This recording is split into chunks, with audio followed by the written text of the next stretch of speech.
عمران خان 2 سال پہلے پاکستان میں اقتدار میں آئے۔ عمران خان نے ملک میں کرپشن جڑ سے اکھاڑ پھینکنے اور مفاد پرست ٹولے سے نمٹنے کا وعدہ کیا۔ معاملات کیسے چل رہے ہیں؟ کھانے پینے کی چیزوں کی قیمتوں میں اضافہ اور کورونا وبا سے کئی پاکستانی بدتر صورتحال سے دوچار ہیں۔ کرپشن کے خلاف مہم سیاسی محاذ جنگ میں بدل چکی ہے۔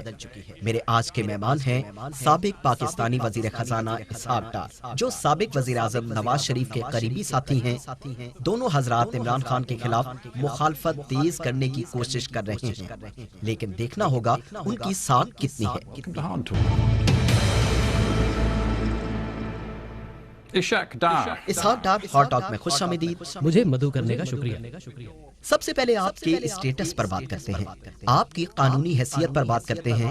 آپ پاکستان میں مطلوب ہیں، کیا آپ عدالتی کارروائی سے بچنے کے لیے لندن میں ہیں؟ ایسا نہیں ہے۔ میرے خیال میں آپ کو پاکستان کی تاریخ کا علم ہونا چاہیے۔ پاکستان کے 73 سالوں میں جب آمریت رہی، کرپشن کے خلاف نعرہ لگایا گیا۔ موجودہ دور بھی اس سے مختلف نہیں، کیونکہ موجودہ حکومت غاضبانہ، ظالمانہ اور جوڈیشنل ماشاء اللہ کے تحت کام کر رہی ہے۔ اس لیے میں ثابت کر سکتا ہوں میرے خلاف کوئی ثبوت نہیں اور میرے پاس تمام شواہد ہیں۔ مجھے امید ہے کہ آپ جانتے ہیں میرے خلاف سب سے بڑا الزام میرا نام پاناما پیپرز میں نہیں، میرا نام 20 اپریل 2017 کے سپریم کورٹ فیصلے میں نہیں۔ ایک لمحے کے لیے رکیں، آپ کہہ رہے ہیں آپ کا نام پاناما پیپرز میں شامل نہیں تھا۔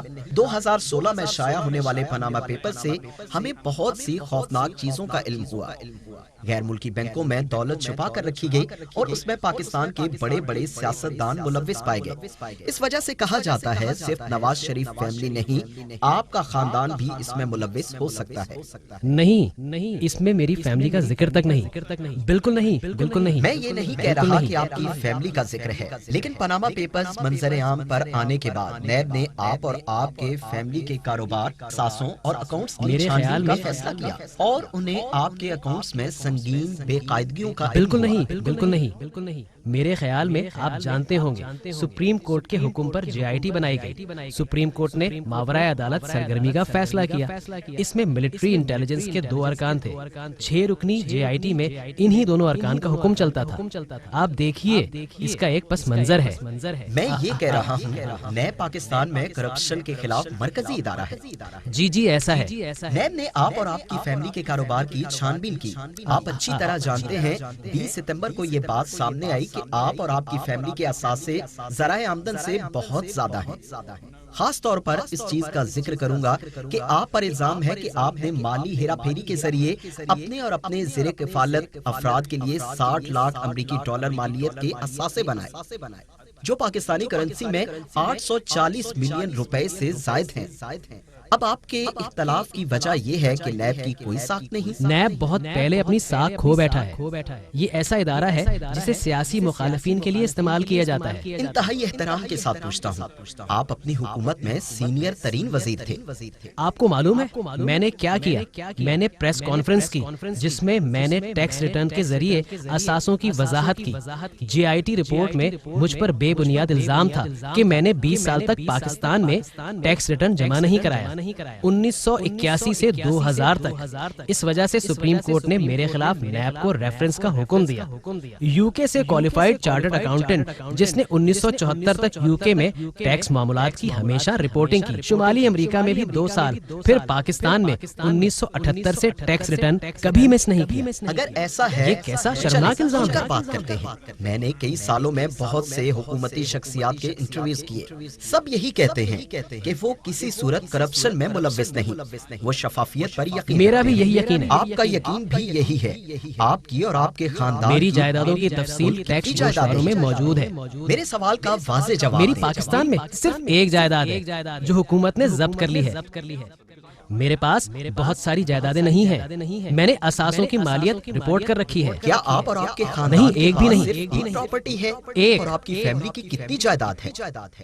نہیں، ایک بھی نہیں، کوئی جائیداد نہیں۔ لیکن خبروں میں بتایا جاتا ہے کہ آپ کی پاکستان کے علاوہ نہیں، ایک بھی نہیں۔ جائیدادیں ہیں، دبئی اور لندن سمیت، اور ہم لندن میں بیٹھے ہیں۔ ہم لندن میں بیٹھے ہیں، کیا آپ کی یہاں لندن میں بھی کوئی جائیداد نہیں؟ میرے بچوں کا صرف ایک ملا ہے، اور خاندان کی لندن اور دبئی میں کوئی وہ پراپرٹی وہاں نہیں۔ 17 سال سے کاروبار کر رہے کہا ہیں۔ صرف ایک، یہ اعداد و شمار کے مطابق ہاں سچ یہ ہے۔ بات سچ ہے، وہ بالغ ہیں، 17 سال سے کاروبار کر رہے ہیں، وہ میرے زیر کفالت نہیں۔ نیب نے آپ اور آپ کی فیملی کے اثاثوں کی چھان بین کی۔ مجھے اس میں کوئی اعتراض نہیں، ہر چیز کا جواب ہے۔ عدالت، میرے وکلا وہاں جاتے ہیں اور میں علاج کے لیے یہاں موجود ہوں۔ میرا سروائیکل کا مسئلہ ہے۔ اگر یہ سچ ہے اور آپ کے پاس صرف ایک پراپرٹی ہے اور آپ نے تمام 20 سال کے ٹیکس ریکارڈ اداروں کو دے دیے ہیں، سب کچھ شفاف ہے، تو آپ پاکستان کیوں نہیں جاتے؟ پاکستان جا کر عدالت میں مقدمے کا سامنا کیوں نہیں کرتے؟ دیکھتے ہیں۔ آپ تقریباً 3 سال سے لندن میں ہیں، کیا آپ واقعی بیمار ہیں؟ جی میں بیمار ہوں۔ کیا آپ کی پاکستان واپسی ممکن نہیں؟ پاکستان میں دیکھیں کیا ہو رہا ہے، انسانی حقوق کہاں ہے؟ نیب کی حراست میں لوگوں کے ساتھ کیا ہو رہا ہے؟ نیب کی حراست میں درجنوں لوگوں کو مار دیا گیا۔ پاکستان میں کیا ہو انسانی رہا حقوق کی خلاف ورزی ہو آپ رہی کہہ ہے۔ رہے ہیں نیب کی حراست میں لوگوں کو مار دیا گیا؟ نیب کی تحویل میں کئی لوگ مر چکے ہیں، یہ ایک کھلا راز ہے۔ آپ کے پاس تفصیلات ہوں گی، آپ چاہیں تو میں آپ کو تفصیل دے دیتا ہوں۔ آپ دیکھیے، یہ ادارہ مخالفین کے خلاف استعمال ہو رہا ہے۔ جیسا کہ میں نے پہلے کہا، خلاصہ یہی بنتا ہے، میرے اثاثے ظاہر ہیں، اگر میرے ٹیکس گوشوارے موجود ہیں تو ہر چیز کا حساب بھی ہے۔ مسئلہ کچھ اور ہے، نواز شریف سویلین بالادستی کی جنگ لڑ رہے ہیں اور میں ہمیشہ مالی نظم و ضبط کی جنگ لڑتا رہا ہوں۔ نواز شریف بھی طبی بنیادوں پر لندن میں ہیں۔ نیب نے ان سے بدسلوکی کی۔ نیب نے بدسلوکی کی، سچ تو یہ ہے نواز شریف سزا یافتہ مجرم ہیں۔ ان دونوں کیس کے فیصلوں پہ لکھا ہے کہ پروسیکیوشن کوئی کرپشن ثابت نہیں کر سکی۔ میں معذرت چاہتا ہوں، لیکن یہ بات واضح ہے نواز شریف سزا یافتہ مجرم ہیں۔ احتساب عدالت نے نواز شریف کے خلاف ثبوتوں کی روشنی میں انہیں 10 سال کی سزا سنائی، بعد میں کم کر کے 7 سال کر دی، پھر انہیں طبی بنیادوں پر لندن آنے کی اجازت دی گئی، بالکل اسی طرح جیسے آپ کو لندن آنا پڑا۔ آپ نواز شریف حکومت میں وزیر خزانہ تھے، اب آپ اور وہ خود کو پاکستانی اپوزیشن کی نمایاں آواز کے طور پر پیش کرتے ہیں۔ آپ قبل از وقت انتخابات اور عمران خان کی حکومت کا خاتمہ چاہتے ہیں۔ میرا سوال یہ ہے کہ اس کے لیے آپ کے پاس کیا اخلاقی جواز ہے؟ عمران خان حکومت کی ساکھ کیا ہے؟ دنیا گواہ ہے، الیکشن چرایا گیا، یہ دھاندلی زدہ الیکشن تھا۔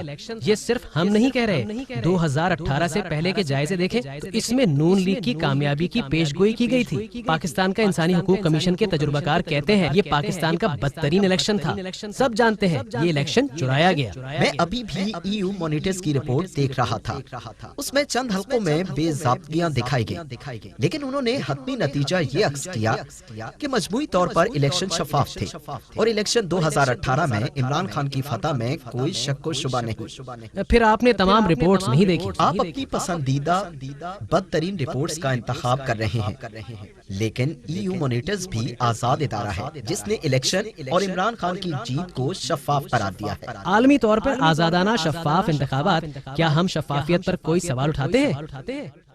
وہ کیا رپورٹ کرتے ہیں؟ مجھے یقین ہے پاکستان کے ہر الیکشن میں کچھ نہ کچھ مسئلہ ہوتا ہوگا، مکمل طور پر ہر چیز شفاف ہو، ایسا نہیں ہوتا۔ میں یاد رکھتا ہوں، حقیقت یہ ہے عمران خان کے پاس جمہوری مینڈیٹ ہے اور 2 سال بعد آپ پاکستان کے عوام سے کہہ رہے ہیں کہ حکومت کو جانا ہوگا۔ یہ الیکشن چرایا گیا ہے، دھاندلی ہوئی، پولنگ سے پہلے دھاندلی کی گئی، ہماری پارٹی کے لوگوں کو PTI میں شامل کرایا گیا، نیب کو استعمال کیا گیا، نتائج جاری کرنے کا سسٹم بیٹھ گیا، RTS گھنٹوں بند رہا، پولنگ ایجنٹس کو زبردستی باہر نکال دیا گیا۔ یہ بھی پتا چلا کہ 35 نشستوں پہ دھاندلی کی گئی۔ اگر یہ سب نہیں ہوتا تو عمران خان حکومت نہیں بنا سکتا تھا۔ یورپی یونین مبصرین کی ٹیم کے سربراہ نے یہ آپ نے پوری رپورٹ نہیں سنی، مجموعی طور پر یہ آپ نے پوری رپورٹ نہیں دیکھی، EU چیف کی پوری رپورٹ دیکھ لیں۔ اس آخری جملے سے پہلے رپورٹ میں کیا کہا گیا ہے؟ آگے بڑھتے ہیں۔ اب آپ کی حکمت عملی کیا ہوگی؟ آپ اور نواز شریف اپنے ویڈیو لنکس پاکستان بھیج رہے ہیں اور جلسوں میں ہزاروں پاکستانی عمران خان حکومت کے قبل از وقت خاتمے کا مطالبہ کر رہے ہیں۔ نواز شریف نے پنجاب میں ہزاروں لوگوں کے سامنے کہا army chief general Qamar Javed Bajwa اپنی ساکھ کھو بیٹھے ہیں۔ نواز شریف نے کہا آرمی چیف نے انہیں نکالا اور 2018 کے انتخابات میں ان کی شکست کے ذمہ دار بھی وہی ہیں۔ نواز شریف نے کہا انہوں نے نہ صرف حکومت ختم کرائی بلکہ قوم کو اپنی خواہشات کی بھیٹ چڑھا دیا۔ الیکشن میں عوام کی مرضی مسترد کی گئی، نااہل لوگوں کو منتخب کرایا گیا جو معیشت کو تباہی کی طرف لے کر جا رہے ہیں۔ آپ کے ملک کے آرمی چیف کے بارے میں حقیقت یہ غیر معمولی باتیں ہیں۔ یہ اوپر سے ہی ہوتا ہے۔ ایک ڈیپ سٹیٹ، پاکستان میں ڈیپ سٹیٹ سے سب واقف ہیں۔ کیا یہ آپ کے لیے حیرت کی بات ہے؟ یہ ایک گھن چکر ہے جسے دنیا جانتی ہے۔ ہیلری کلنٹن نے ایک انٹرویو میں ڈیپ سٹیٹ کے لیے پاکستان کی مثال دی۔ مہربانی کریں، ہمیں تجربے سے شفاف ہونا چاہیے۔ الیکشن چرایا گیا، ڈان لیگ سے شروعات ہوئی۔ نواز شریف جمہوریت اور پارلیمنٹ کی بالادستی کے لیے جدوجہد کر رہے ہیں اور میں مالی نظم و ضبط اور شفافیت کی جدوجہد کرتا رہا ہوں۔ یو کے میں جمہوریت اور جمہوری اقدار کی بالادستی ہے۔ ہم سمجھتے ہیں کہ ہمیں آپ کی حمایت حاصل ہوگی۔ آپ یہ کہہ رہے ہیں کہ پاکستان میں فوج جمہوری عمل کو تہو بالا کر رہی ہے؟ یہ عالمی رپورٹس ہیں۔ آپ یہ کہہ رہے ہیں پاکستان کے لوگ یہ انٹرویو دیکھ رہے ہوں گے اور آپ اپنے ملک کی فوج کی مذمت کر رہے ہیں؟ فوج نہیں، میرے خیال میں ہمیں افراد کی بات کرنی چاہیے۔ ہم پوری فوج سے متعلق یہ نہیں کہہ رہے۔ فرق واضح کرنے دیں۔ خواہشات کی فہرست ہے، مختلف لوگوں کی ذاتی ترجیحات ہیں جنہوں نے ملک میں ماشاء اللہ لگایا۔ آرمی چیف سپہ سالار ہیں، آپ اور نواز شریف کا کہنا کہ وہ جمہوری عمل کو کمزور کر رہے ہیں، کیا آپ یہی کہہ رہے ہیں؟ ہم یہ کہہ رہے ہیں کہ اگر الیکشن میں دھاندلی ہوئی، جیسا کہ واضح ہو چکا ہے، شک و شبے کے بغیر اگر الیکشن میں دھاندلی ہوئی اور کسی نے منصوبہ بنایا، یہ ہم نہیں تھے۔ پاکستان کے وزیر داخلہ نے کہا نواز شریف ملک کے چوتھی بار وزیر اعظم بن جاتے اگر ان کے ڈیپ سٹیٹ اور اداروں کے ساتھ مسائل نہ ہوتے۔ انہوں نے ایسا کیوں کہا؟ آپ جو الزام لگا رہے ہیں وہ تسلیم نہیں کیا جا سکتا۔ آپ کے مربی نواز شریف کئی سال تک خود فوجی عامر جنرل ضیاء کے سائے میں رہے اور اچانک نواز شریف نے فیصلہ کر لیا کہ پاکستان کی سیاست میں فوجی مداخلت کسی صورت قبول نہیں۔ یہ کیسی منافقت ہے؟ میں آپ کے تجزیے سے اتفاق نہیں کرتا۔ یہ ایک ارتقائی مرحلہ ہے۔ ارتقائی مرحلہ؟ اب نواز شریف اقتدار میں تھے، سب اچھا تھا، اب وہ حکومت میں نہیں، وہ ان کا ساتھ کیوں نہیں دے رہے؟ ایسا نہیں، وہ 3 بار وزیر اعظم رہ چکے ہیں۔ عمران خان کے وزیر داخلہ نے دنیا کو بتایا نواز شریف چوتھی بار وزیر اعظم بن جاتے اگر ان کے اسٹیبلشمنٹ کے ساتھ مسائل نہ ہوتے۔ عمران خان کی پاکستان میں اب شاید مقبولیت میں کمی آ گئی ہوگی، لیکن جب انہوں نے نواز شریف کی باتیں سنی تو عمران خان نے کہا نواز شریف کو آرمی چیف پر انگلی اٹھانے کی جرت کیسے ہوئی؟ نواز شریف نے جنرل کو پاکستان کے حالات کا ذمہ دار کیسے قرار دیا؟ نواز شریف کئی سال ایک فوجی عامر کے بوٹ پالش کرتے رہے۔ یہ جو عمران خان نے کہا اس پر انہیں عوام کی حمایت حاصل ہوگی جب وہ آپ کی منافقت دیکھیں گے۔ میرا خیال ہے آپ نے عمران خان کی 21 ویڈیو کلپس نہیں دیکھی جس میں انہوں نے فوج اور آرمی چیف اور انٹیلیجنس سروسز سے متعلق باتیں کی۔ عمران خان نے گزشتہ سال امریکہ میں کہا اسامہ بن لادن کی ISI نے مدد کی اور بھی بہت کچھ کہا۔ عمران خان جب حکومت میں نہیں تھے تو انہوں نے 21 بار فوج کے بارے میں مختلف بیانات دیے۔ وہ طالبان خان کے نام سے مشہور ہیں۔ کیا آپ عمران خان اور ہماری کارکردگی پہ بحث کرنا چاہتے ہیں؟ کیا ہم یہاں اس لیے بیٹھے ہیں کہ کمزور جمہوریت ہے یا جزوی جمہوریت، جزوی آمریت پر بات کریں؟ PDM میں شامل جماعتیں قبل از وقت انتخابات کا مطالبہ کر رہی ہیں۔ عمران خان حکومت گرانا چاہتی ہیں، لیکن کئی لوگ نواز شریف کے بیانیے سے پیچھے ہٹ گئے۔ بلاول بھٹو نے بھی کہا نواز شریف کو آرمی چیف سے متعلق باتیں نہیں کرنا چاہیے تھی۔ بلاول نے نواز شریف کے بیان پر افسوس کا اظہار کیا۔ نواز شریف کی بیٹی مریم نواز نے بھی تفصیل سے وضاحت دینے کی کوشش کی کہ وہ فوج کے خلاف نہیں۔ لگتا ہے نواز شریف حد سے تجاوز کر گئے۔ یہاں کنفیوژن ہے۔ نواز شریف وزیر اعظم ہو نہ ہو، وہ فوج مخالف نہیں، انہوں نے چند افراد پر الزام لگائے۔ جیسا میں نے پہلے کہا شروعات اوپر سے ہوتی ہے۔ ڈان لیکس کے بارے میں آپ جانتے ہوں گے، FATF کا معاملہ ہوا، پاکستان گرے لسٹ میں گیا، ہم نے پاکستان کو FATF سے باہر نکالا۔ یہ درست ہے؟ اگر نواز شریف حلف کے خلاف جانے والی بعض مداخلت کی نشاندہی کرتے ہیں اور یہ پاکستان کے آئین میں ہو تو میں اس میں کیا خرابی؟ چلیں سیاست اور عوام کے لیے آپ کے پیغام کی بات کرتے ہیں۔ پاکستانی عوام مشکل میں ہے، کھانے پینے کی چیزوں کی قیمتوں میں اضافہ ہو رہا ہے۔ پاکستان میں کورونا کی دوسری لہر شدید ہو رہی ہے، جس کی وجہ سے معاشی مشکلات بڑھ رہی ہیں۔ ان حالات میں آپ ملک میں سیاسی عدم استحکام کی کوشش کر رہے ہیں۔ عمران خان حکومت گرا کر قبل از وقت انتخابات کا مطالبہ کر رہے ہیں، الیکشن میں دھاندلی کا شور مچا رہے ہیں، دعویٰ کر رہے ہیں کہ ملک فوج چلا رہی ہے۔ کیا آپ کا طرز عمل عوام کے لیے فائدہ مند ہے؟ آپ کو غیر جانبدار ہونا ہوگا۔ 2013 کے الیکشن ہم نے بھاری اکثریت سے جیتا، ہمیں تقریباً 2/3 اکثریت ملی۔